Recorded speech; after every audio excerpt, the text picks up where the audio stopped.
All right, preheat the oven because tonight we're having beef stroganoff. Specifically, Kenneth Rogoff stroganoff. Who is this guy? He is a Harvard economist, former IMF chief economist, former member of the board of governors of the Federal Reserve. So all the fiat credentials you could possibly have, this guy's got them. And he's, of course, a chief Bitcoin hater. In 2018, he came out and said, Bitcoin is more likely to go to $100 in 10 years than it is to $100,000 in 10 years. Of course, we know he was wrong. And in 2025, he came out and he decided to double down. So in this video, we're going to dunk on him and show why he was wrong then and why he's wrong now. And I almost feel bad for guys like this because being a public, vocal, loud Bitcoin critic, Bitcoin hater must be such a giant bummer of a life, because I think people like this, people like him, they probably don't think about it that much. They wake up one day, they fire off a tweet or they write an article and they say, oh, I'm going to dunk on those nerds and their magic internet money and their Ponzi coin. And then, you know, next year when it goes to zero, I'll high five my economist buddies at dinner or whatever. And they don't realize that what they've actually done is signed themselves up for a lifetime of being wrong and having Bitcoin put a clown suit on them year after year after year, and having Bitcoiners show up in their mentions year after year after year to dunk on them and roast them and make sure that they know that Bitcoiners do not forget. Hey, Greg, why don't you go piss your pants again? That was like 8 years ago, asshole. People don't forget. And forces them to take the ego test and do, if they can't pass the ego test, do what this guy did, which is come out and double down and say, I wasn't wrong, the whole rest of the world is wrong. Because as the rest of us know, Bitcoin is an ego test, probably even more than it is an IQ test. And especially if you're a Harvard economist, IMF, Fed Board of Governors guy, you cannot for the life of you believe or admit that some weirdo random coder in his mom's basement in 2008 was coding up some weird new magic internet money that was going to have the potential to challenge and take down your beloved fiat monetary system and revolutionize the entire world financial system. They cannot wrap their minds around the possibility that that could possibly be true. And especially if they go out publicly and stake their reputation and their ego on hating and criticizing Bitcoin, then they become like this guy who will never have the humility, ever. Bitcoin could be $1 million, $10 million, $50 million a coin. People like him will still be saying, I'm not wrong, the entire rest of the world is wrong, because they cannot have 1 ounce of humility to pass the ego test and understand why they may have missed it. So we're about to read this guy's new tweet that he just put out. Real quick first, I'm John from My Favorite Thing About Bitcoin. I've been studying Bitcoin for several years, created this channel with the goal of helping other people better understand and grow their conviction in Bitcoin. That sounds like something you might be interested in. Hit the subscribe button. All right, back to this guy's tweet. So Kenneth Rogoff, in 2018, when Bitcoin was around $10,000 or $11,000, he said, in a decade, Bitcoin is more likely to go to $100 than it is to go to $100,000. Now, it hasn't been a decade. It didn't take 10 years. It only took 7 years for Bitcoin to pass $100,000. So did he take a long look in the mirror and say, I wonder why I was wrong? Of course he didn't. He came out and he put out first of all, he turned off the replies on his tweet. And then he put out a fake, faux, sarcastic mea culpa saying, I was wrong, and here's why I was wrong. Here's all the things I didn't see coming that made me be wrong about Bitcoin. So we're going to go through them point by point. So he said, quote, almost a decade ago, I was the Harvard economist that said that Bitcoin was more likely to be worth $100 than $100K. What did I miss? Well, I was far too optimistic about the US coming to its senses about sensible cryptocurrency regulation. Why would policymakers want to facilitate tax evasion and illegal activities? So to me, what does he mean by sensible regulation? He thinks the government should have banned Bitcoin, regulated out of existence, or killed it, or he thought that that's what they would have done. Because of course he hasn't looked at Bitcoin for 2 seconds to understand that you can't ban Bitcoin. You can only ban yourself from Bitcoin. You can't ban open source code and peer-to-peer networks. If you want to test that theory, go see if you can torrent this guy's book and we'll see what happens.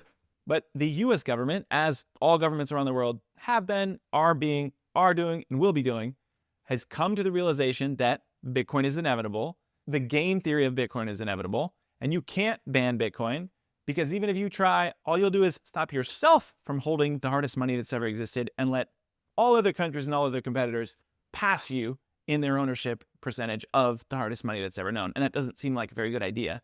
So the inevitability that more people would want to own Bitcoin, more companies, more banks, more governments would want to own Bitcoin. The game theory has played out as Bitcoiners thought it would for years and years and years. And some governments tried to ban Bitcoin. See China, ban, unban. Hasn't really helped them at all. Hasn't really done anything to hurt Bitcoin. And eventually, governments like the US, the game theory played out as we always knew it would, such that there finally is becoming a more friendly regulatory environment for Bitcoin, because even if they tried to ban it, they can't. All right, quick pause just to say, if you're liking the video, hit the like button. Make sure you subscribe to the channel. You can zap me sats via the Lightning Network using the QR code on the screen here above my head. And back to the video. He goes on. Second, I did not appreciate how Bitcoin would compete with fiat currencies to serve as the transactions medium of choice in the $20 trillion global underground economy. This demand puts a floor on its price, as I discuss at length in my new book, Our Dollar, Your Problem. Okay, obviously now we know this whole thing was a publicity stunt to get attention for his new book. He also wrote a different book in 2009, which we will come back to because it's pertinent. But yes, he clearly did not appreciate that there would be demand for a money that competes with government-controlled Fed tokens.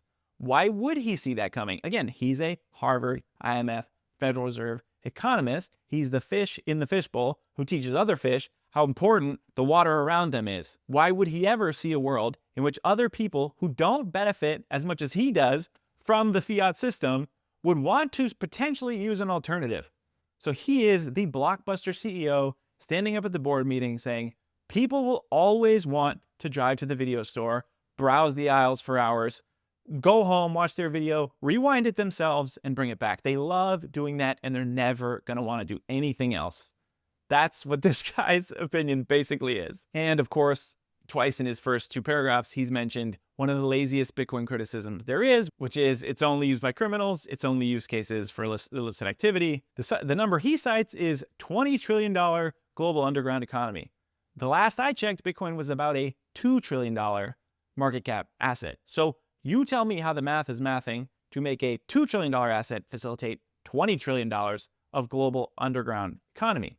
I don't really think it works out that way, which means there must be something else helping to facilitate the $20 trillion global underground economy. If it's not all being done with Bitcoin, what could it possibly be being done with?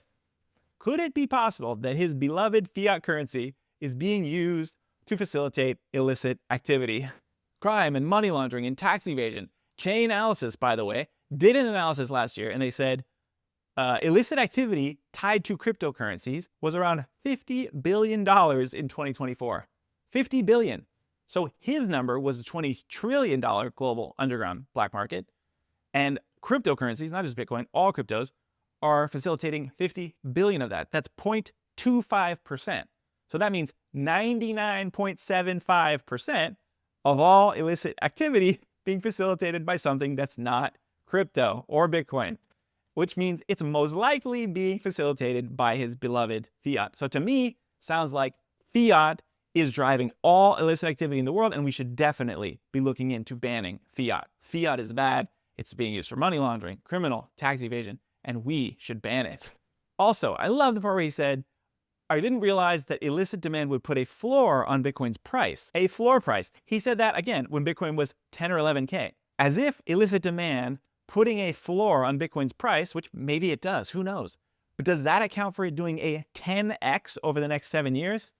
I don't think so. Even if illicit demand was making sure Bitcoin would never fall to zero, is that accounting for it going from 10K to 112K, actually 124K in the course of 7 years? Absolutely not, no chance. Again, he's an economist, but his math is not mathing. And in case you didn't notice, he accidentally made a pro-Bitcoin argument there, by the way. So he admitted that Bitcoin competes with fiat in the massive parallel underground economy. So by definition, he's conceding that Bitcoin has real-world monetary demand and monetary utility. Even if he's saying it's only demand for its use for illicit activity, that's still real-world monetary demand. If Bitcoin is valuable because it clears in markets where censorship resistance matters, then that is, by definition, monetary utility. And that monetary utility will increase demand and adoption anywhere in the world where those censorship-resistant properties matter. Like anywhere in the world where money is censored and controlled, which, by the way, is basically everywhere. But at minimum, in case you didn't know, about more than half of the world's population lives under some degree of totalitarian regime. So that's over 4 billion people where censorship-resistant money is a good thing for them to have access to. So this is a former IMF economist saying over 4 billion people should not have access to censorship-resistant money because it can be used for illicit activity. When under totalitarian or authoritarian regimes who get to decide what that illicit activity is, and they make the laws, so heaven forbid those people have censorship-resistant money that helps them fight authoritarian or totalitarianism. Very strange that an IMF economist would say that that's not a good thing. Go look into what the IMF's been up to for the last few decades, and you might understand why he has that opinion. Finally, he goes on to say, third, I did not anticipate a situation where regulators, and especially the regulator-in-chief, would be able to brazenly hold hundreds of millions, if not billions of dollars in cryptocurrencies, seemingly without consequence, given the blatant conflict of interest. First of all, for the record, I agree the regulators, and in particular, the regulator-in-chief, shouldn't be taking financial positions in things that they regulate and giving themselves giant conflicts of interest. But he's trying to say it like it's some giant gotcha of Bitcoin and like it's something that he didn't see coming, which, if true, makes him even more dumb and naive than we thought. First of all, he's hinting at Trump, obviously. So Trump became president in November 2024, and somehow he's saying that that argument of Trump holding Bitcoin accounts for the entirety of Bitcoin's run-up since 2018 to 2024 and now to 2025. Again, the math isn't mathing because obviously Trump being elected and holding Bitcoin does not account for the entirety of Bitcoin's run-up since 2018. But also, guess what? His whole dunk on Bitcoin of, oh, I didn't see that regulators and politicians would hold it and create a friendly regulatory environment for it. Of course, that is not unique at all to Bitcoin. It's basically politics 101. Politicians and regulators have always, since the days of Jimmy Carter or whatever, divesting from his peanut farm or whatever that was, basically since then, politicians and regulators have held positions in assets and markets that they themselves regulate. Stocks, real estate, bonds, oil interests, defense contracts, big pharma, insider trading, front running on war, COVID, you name it. That is absolute commonplace. It has nothing to do with Bitcoin specifically, or it's not unique to Bitcoin at all. I'm pretty sure that politicians are always buying things that they think are going to go up anyway, and then putting their thumb on the scale to help create friendly regulatory environment to enrich themselves and their buddies. If that's what Donald Trump did or is doing, I don't like that part about it, but that does not account for the entirety of Bitcoin's appreciation. By the way, never mind that conflicts of interest are essentially the fiat system, his beloved fiat system. They're basically its core feature. Central bankers literally control the cost of borrowing while sitting on portfolios stuffed with bonds and real estate and equities. And regulators greenlight bailouts that directly protect and benefit their friends and their donors' assets. So again, all that not at all unique to Bitcoin. So like we said, in 2018, he did not see the game theory coming. He said they're going to regulate away Bitcoin. And now in 2025, he says, oh, I didn't see coming that the regulators and the politicians themselves would want to be personally exposed to Bitcoin. And the best part of his faux, fake, sarcastic mea culpa tweet of all the things he didn't see coming, my favorite part is this guy in 2009 literally wrote a book that hammers home the exact dynamic that Bitcoin was built to hedge against. So of all the things that he didn't see coming, the number one thing that his book was about was government's endless cycle of money printing, debt accumulation, and inflationary default. And that is the number one thing that Bitcoiners talk about nonstop, is the fact that Bitcoin has no top because fiat has no bottom.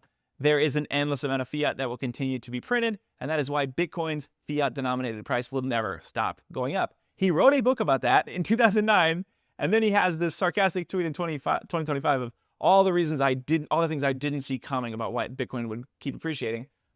Where the number one thing that we as Bitcoiners have been talking about the whole entire time is the thing he wrote the book about. Do you see the irony? By the way, this book basically could have been written by a Bitcoiner. It emphasizes that excessive debt accumulation is the common thread in financial crises. It emphasizes that inflation is just another form of government default. And it talks about how domestic debt problems eventually resort to money printing, destroying the currency, and sparking inflation. So he basically wrote a Bitcoiner book, said governments will always inflate and always default and debase their money.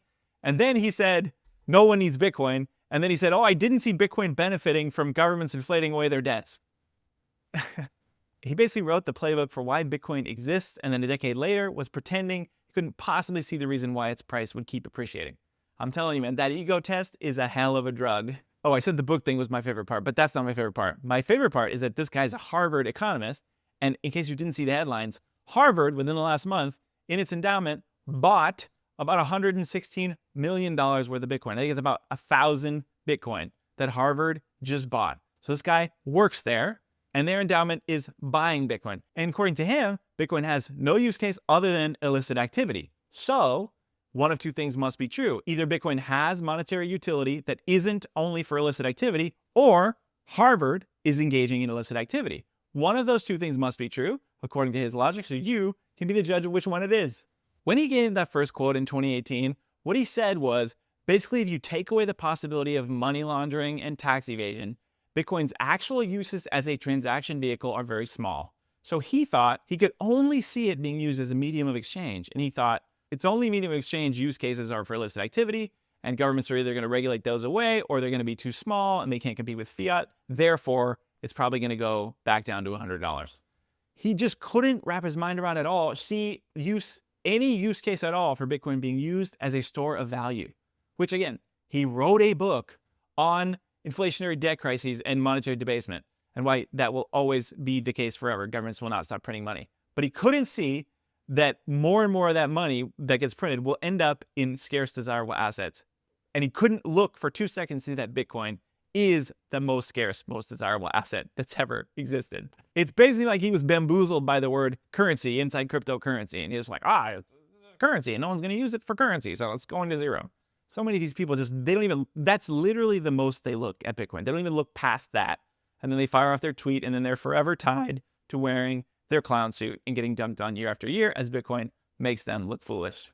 So now that he was clearly wrong about all his original assumptions, does he change course and admit that he was wrong? Regulators did not kill Bitcoin. Its only use case is not for illicit activity. And the game theory says that yes, the politicians will want to own Bitcoin and eventually they will create a friendly regulatory environment for Bitcoin. He was wrong about all his original assumptions. Does he bother looking in the mirror and saying, admitting I was wrong, or that means that I've changed my opinion or my assumptions about Bitcoin going forward in the future? Of course, he did not do that at all. He did his faux, sarcastic mea culpa, and he turned off the replies on his comments so that nobody can respond to him and tell him why he's wrong. And again, he isn't just wrong about Bitcoin. He's wrong about himself because he literally wrote a manual on why governments will always debase their currencies. Then he turned around and laughed at the one thing built and designed to survive that exact cycle. And now here we are, Bitcoin's past 100K, his own university, Harvard, is buying in, the regulators are holding Bitcoin bags, and he's still out here tweeting as if none of that's ever happened. That,